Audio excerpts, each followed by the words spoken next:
But they went back to where they were, and they opened up a lot of different plants, energy producing plants, and they're doing well. I give Germany a lot of credit for that. They've said this is a disaster, what's happening.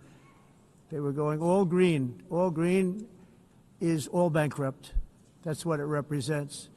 And it's not politically correct. I'll be very badly criticized for saying it, but I'm here to tell the truth. I don't care. It doesn't matter to me.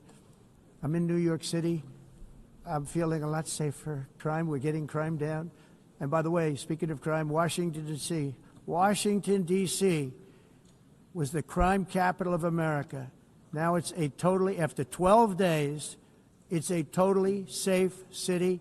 Everyone's going out to dinner. They're going out to restaurants. Your wife can walk down the middle of the street with or without you. Nothing's going to happen. My people have done a fantastic job. And yes, I called in the National Guard, and the National Guard took care of business, and they weren't politically correct, but they took care of business. We got 1,700 career criminals out, brought them back to where they came from, the countries where they came from, or put them in jails. Washington, D.C. is now a totally safe city again, and I welcome you to come. In fact, we'll have dinner together at a local restaurant, and we'll be able to walk. We don't have to go by an armor-plated vehicle. We'll walk right over there from the White House. They've given up their powerful edge, a lot of the countries that we're talking about, in oil and gas, such as essentially closing the great North Sea oil. Oh, the North Sea, I know it so well. Aberdeen was the oil capital of Europe, and there's tremendous oil that hasn't been found in the North Sea. Tremendous oil. And I was with the Prime Minister I respect and like a lot, and I said, you're sitting with the greatest asset. They essentially closed it by making it so highly taxed that no developer, no oil company can go there. They have tremendous oil left, and more importantly, they have tremendous oil that hasn't even been found yet. And what a tremendous asset for the United Kingdom. And I hope the Prime Minister is listening, because I told it to him 3 days in a row. That's all he heard. North Sea oil, North Sea, because I want to see them do well. I want to stop seeing them ruining that beautiful Scottish and English countryside with windmills and massive solar panels that go 7 miles by 7 miles, taking away farmland. But we're not letting this happen in America. In 1982, the executive director of the United Nations Environmental Program predicted that by the year 2000, climate change would cause a global catastrophe. He said that it will be irreversible, as any nuclear holocaust would be. This is what they said at the United Nations. What happened? Here we are. Another UN official stated in 1989 that within a decade, entire nations could be wiped off the map by global warming. Not happening.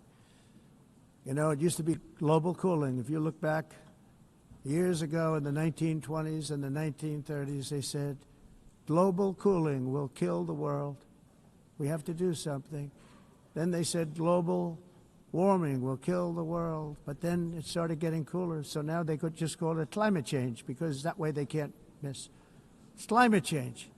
Because if it goes higher or lower, whatever the hell happens, there's climate change. It's the greatest con job ever perpetrated on the world, in my opinion. Climate change, no matter what happens, you're involved in that. No more global warming, no more global cooling. All of these predictions made by the United Nations and many others, often for bad reasons, were wrong. They were made by stupid people that have cost their countries fortunes and given those same countries no chance for success. If you don't get away from this green scam, your country is going to fail. And I'm really good at predicting things, you know. They actually said during the campaign they had a hat, the best-selling hat. Trump was right about everything. And I don't say that in a braggadocious way, but it's true. I've been right about everything. And I'm telling you that if you don't get away from the green energy scam, your country is going to fail. And if you don't stop people that you've never seen before, that you have nothing in common with, your country is going to fail. I'm the President of the United States, but I worry about Europe. I love Europe. I love the people of Europe.